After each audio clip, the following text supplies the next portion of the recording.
નમસ્કાર વિદ્યાર્થી મિત્રો, સ્વાગત છે તમારું સ્કાયલાઇન એજ્યુકેશનમાં। તો તમારી પ્રથમ પરીક્ષા માટેની અસાઇનમેન્ટ છે એ આવી ગયેલી છે, બરાબર। તમે સ્ક્રીન પર જોઈ શકો છો। ધોરણ 9 પ્રથમ પરીક્ષા અસાઇનમેન્ટ 2024, બરાબર। પ્રથમ પરીક્ષા માટે ખૂબ જ ઉપયોગી છે। તો ચાલો આપણે તૈયારી શરૂ કરીએ। તો આજે આપણે જોવાના છીએ વિષય ઇંગ્લિશ વિભાગ બી, બરાબર, સેક્શન બી। એની અંદર ક્વેશ્ચન નંબર 5 અને 6, બરાબર, પેરેગ્રાફ આપેલા છે ક્વેશ્ચન નંબર 5માં યુનિટના, અને ક્વેશ્ચન નંબર 6ની અંદર આપેલા છે ઇન્ટરવ્યૂ, બરાબર। એની નીચે આપેલા સવાલના જવાબ આપણે જોવાના છીએ, અને એ પણ સંપૂર્ણ લેખિતમાં। આની પીડીએફ પણ તમને મળી રહેશે ટેલિગ્રામ ચેનલમાંથી, બરાબર।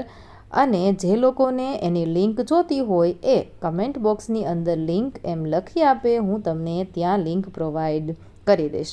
તો ચાલો આપણે સરસ મજાનું સોલ્યુશન છે એની શરૂઆત કરીએ। તો ચાલો તમારી પાસે જે અસાઇનમેન્ટ છે એ ખોલો, જેની અંદર તમને ક્વેશ્ચન નંબર 5 આપેલો છે, section B, page number 175, okay.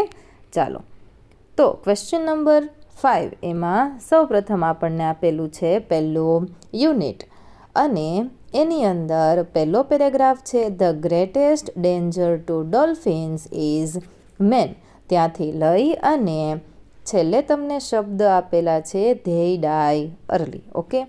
એમાં તમને આપેલા છે 4 સવાલ। હવે એ 4 સવાલના જવાબ આપણે અહીં જોવાના છીએ। પહેલાં તો તમારે પેરેગ્રાફ વાંચી લેવાનો, ઓકે। પ્રશ્ન નંબર 5 છે એ 4 ગુણનો રહેશે, બરાબર। એટલે તમને પેરેગ્રાફની નીચે 4 સવાલ આપેલા છે, એક સવાલનો 1 ગુણ, ઓકે। જોઈએ પહેલો સવાલ, write any 2 man made causes of dolphin deaths. તો ડોલ્ફિન છે એની ડેથ થાય છે, મૃત્યુ થાય છે, એના 2 મેન મેડ કારણો લખવાના છે, બરાબર। તો 2 man-made causes of dolphin deaths are illegal dynamite fishing and marine pollution, બરાબર। એના 2 મુખ્ય કારણો છે, ઇલીગલ ડાયનામાઇટ ફિશિંગ થાય છે તે, અને દરિયાનું જે પોલ્યુશન થાય છે તેના લીધે ડોલ્ફિનનું મૃત્યુ થાય છે। બીજું, what happens because of pollution in natural environment of the dolphins, okay. તો આન્સર આપણે લખીએ, pollution in the natural environment of dolphins causes illness and a high infant mortality rate among them, okay. તો natural એન્વાયરમેન્ટની અંદર જે pollution થાય છે, બરાબર, એનાથી શું થાય છે તો કે ડોલ્ફિન્સ છે એ બીમાર પડે છે, અને એ જન્મ થતાં જ થોડાક ટાઈમની અંદર મૃત્યુ પામે છે, બરાબર। ચાલો, ત્યાર પછી ત્રીજો સવાલ, વાય આર ડોલ્ફિન્સ શોટ? આન્સરમાં લખો, dolphin are shot to reduce their presence in fishing areas or even for bait, બરાબર। તો અહીં લખેલું છે કે ફિશિંગ એરિયાની અંદર ડોલ્ફિન્સનું પ્રેઝન્સ ઘટાડવા માટે એને શૂટ કરી દેવામાં આવે છે, બરાબર। અને ઇવન ફોર બેટ એટલે કે માછલીઓને પકડવા માટે જે ચારો નાખવામાં આવે એને કહેવાય બેટ, એટલે કે ચારા માટે પણ ડોલ્ફિનને શૂટ કરી દેવામાં આવે છે। ચોથું, why do dolphins die early? કેમ વહેલી મરી જાય છે? જવાબમાં લખો, dolphins die early due to disturbance cause by tourist in their feeding and breeding areas. તો ટુરિસ્ટ ડોલ્ફિન્સના એરિયામાં જાય છે, બરાબર, ફીડિંગ એરિયાઝ અને બ્રીડિંગ એરિયાઝમાં ડિસ્ટર્બન્સ ક્રિએટ કરે છે, બરાબર, એના લીધે ડોલ્ફિન્સ મરી જાય છે। હવે યુનિટ નંબર 4 આપેલું છે, એ પેરેગ્રાફ છે, when he started taking interest in the books he felt someone walking in, ત્યાંથી લઈ અને છેલ્લે ડિમાન્ડ મની સુધીનો પેરેગ્રાફ આપેલો છે, ઓકે। પેજ નંબર 176, એમાં તમને 4 સવાલ આપેલા છે। What did the shopkeeper see in the doorway, બરાબર, શોપકીપરને શું દેખાણું? તો shopkeeper saw a tall thin woman dressed in grey standing in the ડોરવે.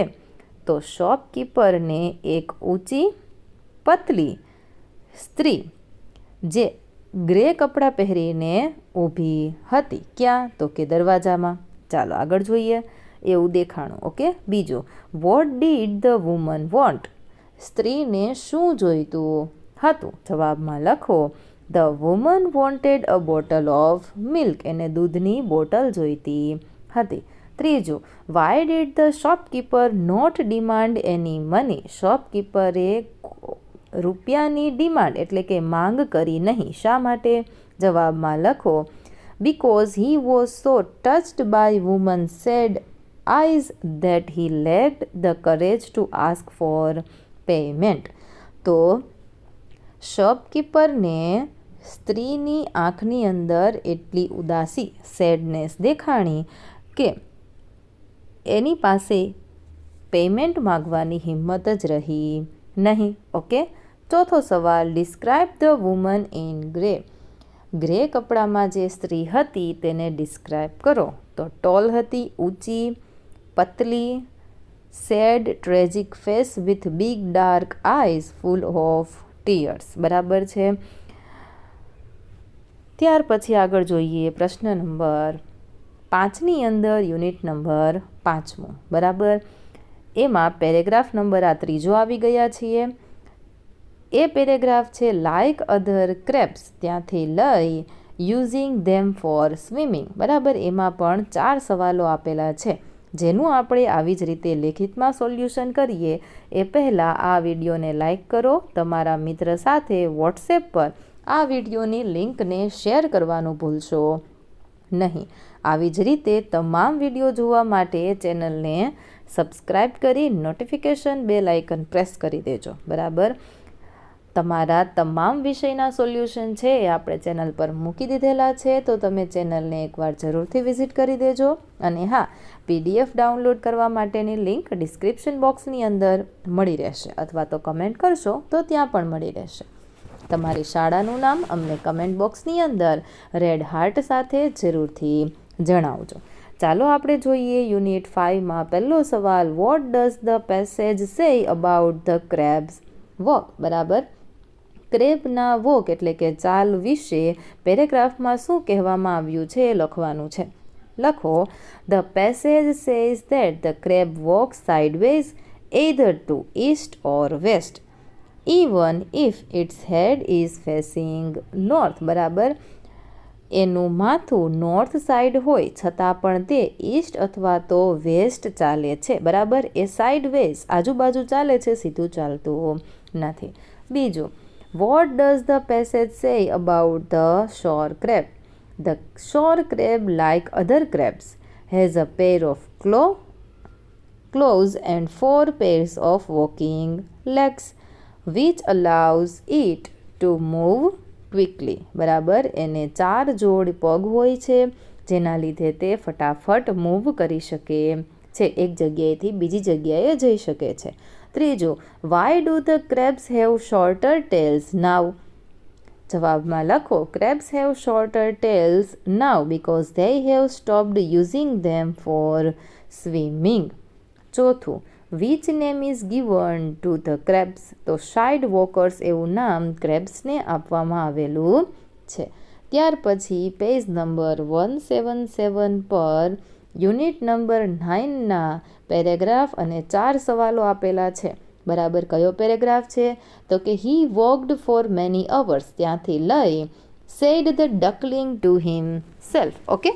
આવો પેરેગ્રાફ આપેલો છે જેમાં પહેલો સવાલ છે, where did the ugly duckling reach? એ ક્યાં પહોંચી ગયું? તો જવાબમાં લખો, વેર સમ વાઇલ્ડ ડક્સ લીવ્ડ. ચાલો બીજું, according to the ugly duckling why was he saved? એને કેમ બચાવવામાં આવ્યું? તો લખો જવાબમાં, believed he was saved because he did not look like a duck. બરાબર. એ ડક જેવું દેખાતું નથી એના માટે એને સેવ કરવામાં આવ્યું એવું અગલી ડકલિંગનું માનવું છે. ત્રીજું, what did the dog do to the ugly duckling? ડોકે શું કર્યું એની સાથે? તો જવાબમાં લખો, The dog sniffed the ugly duckling suspiciously but then turned away and left. ચોથું, why did the ugly duckling thank God? જવાબમાં લખો, thanked God for his ugly appearance. Yes, it had saved him from being harmed by the dog. ત્યાર પછી page number 177 પર જ unit number 11નો 5મો paragraph આપેલો છે. બરાબર, એ પેરેગ્રાફ છે બ્રહ્મા. સ્ટાર્ટ થાય છે Brahma claiming success waved the flower, ત્યાંથી લઈ it makes a shy appearance. Okay, એનો પહેલો સવાલ છે who had the flower with him? આન્સરમાં લખો Brahma had flower with him. બીજો સવાલ વોટ ઇઝ કેતકી? આન્સરમાં લખો Ketaki is a flower that was once considered the best among flowers. Third, why was Shiva angry? Shiv angry કેમ થયા? જવાબમાં લખો Shiva was angry because Brahma laid about finding the flowers at summit and Ketaki supported the lie. ચોથું લખો when is Ketaki offered in worship? આન્સરમાં લખવાનું છે Ketaki is offered in worship only on Mahashivratri. Okay, ચાલો ત્યાર પછી પેજ છે આપણે ફેરવવાનું છે. આવી ગયા છીએ પેજ નંબર 178 પર, જ્યાં તમને યુનિટ નંબર 13નો 6થો પેરેગ્રાફ આપેલો છે. બરાબર, જુઓ એ પેરેગ્રાફ છે નાવ ધ મધર વુલ્ફ, ત્યાંથી લઈ અને પૂરો થાય છે મોગલી ધ ફ્રોગ, ત્યાં સુધી પૂરો થાય છે. ઓકે, તો એનો પહેલો સવાલ છે હુ વોઝ એંગ્રી? કોણ ગુસ્સામાં હતું? આન્સર લખો મધર વોલ્ફ વોઝ એંગ્રી.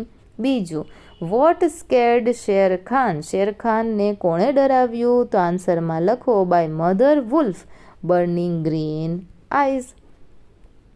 ત્રીજો સવાલ છે what did the mother wolf tell Sher Khan? એણે શેર ખાનને શું કીધું? જવાબમાં લખો that the man's cub Mowgli is here, hers, and that he will live, hunt with them and eventually hunt Sher Khan. ચોથો સવાલ છે what did mother wolf name the man's cub? તો એનું નામ આપણે શું રાખેલું? આપણે નહીં, મધર વોલ્ફે શું રાખેલું? તો મોગલી ધ ફ્રોગ. ઓકે, ચાલો હવે આપણે આવી ગયા છીએ પ્રશ્ન નંબર 5માંથી પ્રશ્ન નંબર 6 તરફ. ઓકે, પ્રશ્ન નંબર 5ના 6 પેરેગ્રાફમાં બધા જ પેરેગ્રાફ નીચે 4 સવાલ હતા, એનું આપણે બધાનું સોલ્યુશન કરેલું છે. બરાબર, તો હજુ સુધી જેને વિડીયો લાઇક કરવાનો બાકી છે લાઇક કરી રેડ હાર્ટ કમેન્ટ કરી દેજો.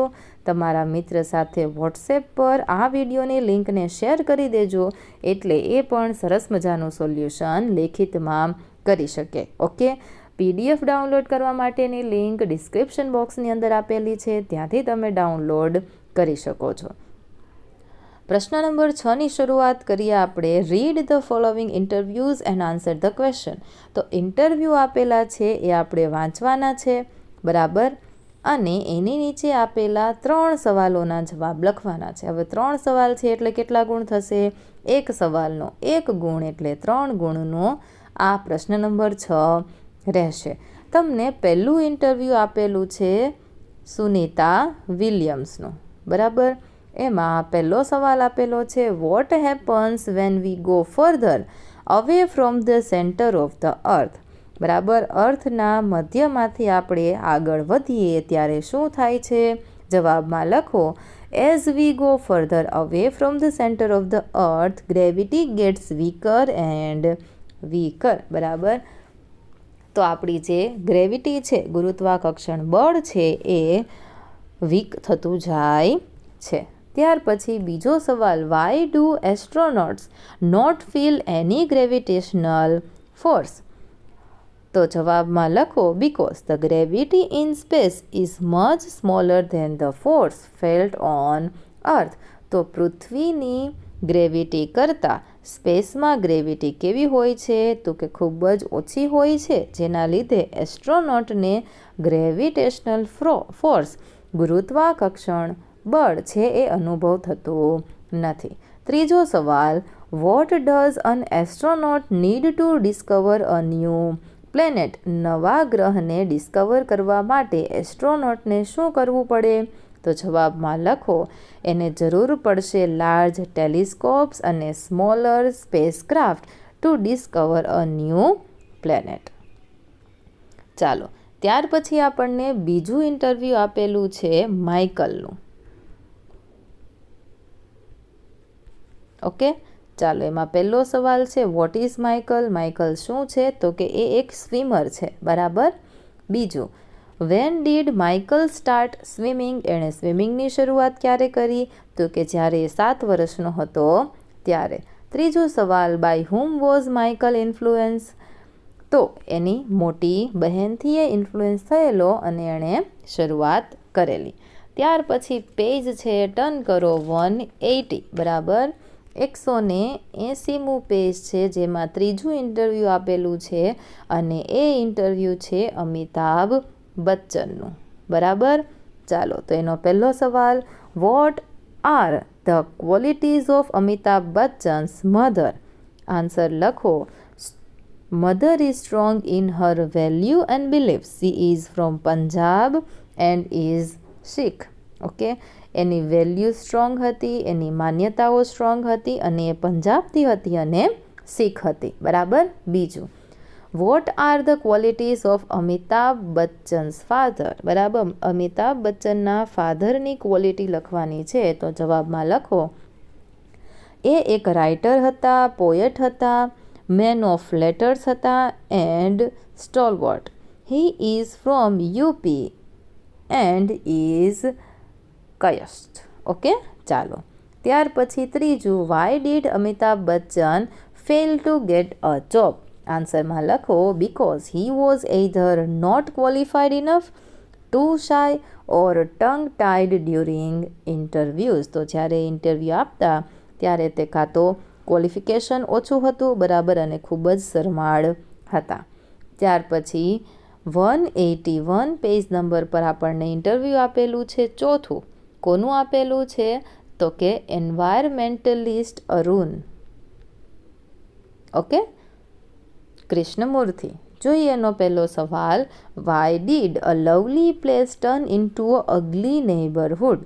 જવાબમાં લખો, because it was heavily polluted leading two spread of mosquitoes. તો ખૂબ જ સારું એવું જે પ્લેસ હતું, જે જગ્યા હતી, એ અગલી, ગંદી કેમ થઈ ગઈ? તો કે પોલ્યુશનના લીધે, બરાબર. પોલ્યુશન થયું એના લીધે ખૂબ જ મચ્છર થઈ ગયા. બીજું, what was the interest of Arun Krishnamurthy? જવાબમાં લખો, એ એન્વાયરમેન્ટમાં, પર્યાવરણમાં ઇન્ટરેસ્ટેડ હતા. ત્રીજું, what did Arun Krishnamurthy do before jumping into any action? કોઈ પણ એક્શન કરે એની પહેલાં કૃષ્ણમૂર્તિ શું કરતા હતા? જવાબમાં લખો, Arun Krishnamurthy always informed his parents about everything and took their advice. તો અરુણ કોઈ પણ પ્રકારની એક્શન લે એની પહેલાં એમના પેરેન્ટ્સ, માતા પિતાને એ ઇન્ફોર્મેશન આપતા, બરાબર, જાણકારી આપતા અને એમની એડવાઇસ લેતા. ઓકે, ચાલો, ત્યાર પછી આગળ આપણે જોઈએ તો પાંચમું ઇન્ટરવ્યૂ આપેલું છે પેજ નંબર 82 પર, બરાબર, 182 પર. ઇન્ટરવ્યૂ આપેલું છે આપણને Miss Beam. Okay, the interview of Miss Beam taken by EV Lucas. તો આપણે પહેલો સવાલ જોઈએ, what are the scholastic method of Miss Beam? તો એનો જવાબ અહીં લખેલો છે. ત્યાર પછી બીજો સવાલ, who trust Miss Beam and why? Okay, ચાલો, ત્યાર પછી ત્રીજો સવાલ, what does EV Lucas see out of the window? એને બારીની બહાર શું દેખાતું હતું? ત્યાર પછી છઠ્ઠું ઇન્ટરવ્યૂ આપેલું છે 183 પર.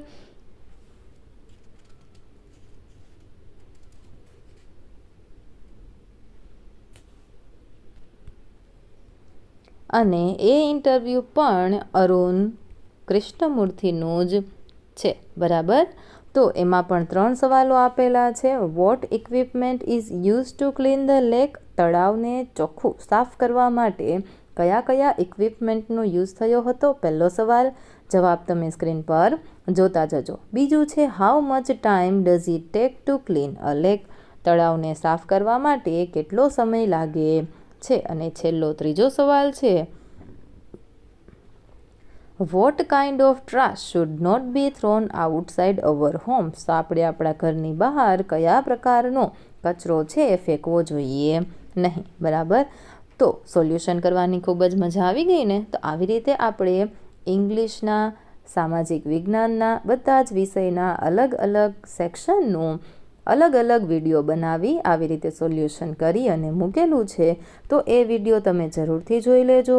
બરાબર. એ વિડીયોની લિંક જોઈતી હોય તો કમેન્ટ કરી આપજો. વિડીયોને લાઈક કરો, તમારા મિત્ર સાથે શેર કરી ચેનલને સબસ્ક્રાઈબ કરી લેજો, જેના લીધે આવનારા તમામ વિડીયો તમારા સુધી પહોંચી શકે. મળીએ આપણે આવતા વિડીયોની અંદર. આ વિડીયોને અંત સુધી જોવા માટે તમારો ખૂબ ખૂબ આભાર.